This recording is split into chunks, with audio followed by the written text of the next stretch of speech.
এই নেও ভাতিজা। আচ্ছা কাকা একটা কথা কই, আচ্ছা কও। কাকা খাউন কিরম হইছে? তো বেশ তো ভালোই হয়েছে, ফাটাফাটি। পুরো গুস্ত খাইছুন না? হ খাইছি।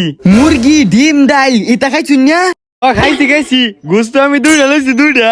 পায়েস খাইছুন না? খাইছি মানে অনেকখানি খাইছি, পায়েসটা ভালোই হইছে।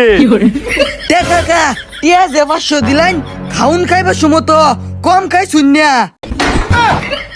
সারাম দাদা আরো 1000 টিয়া বার কর, নাহলে ফিট পুরা বাইন্দা সই দে মেন, তোর ফুলা বানায় টিয়াটা ছুড়াই লই যাইব, তাড়াতাড়ি টিয়া বার কর। খাইবারে হতে পাইসা গেলাম, এই নেও বাইতে 200 টাকা আসিন। সারাম দাদা হইনি টিয়া সারা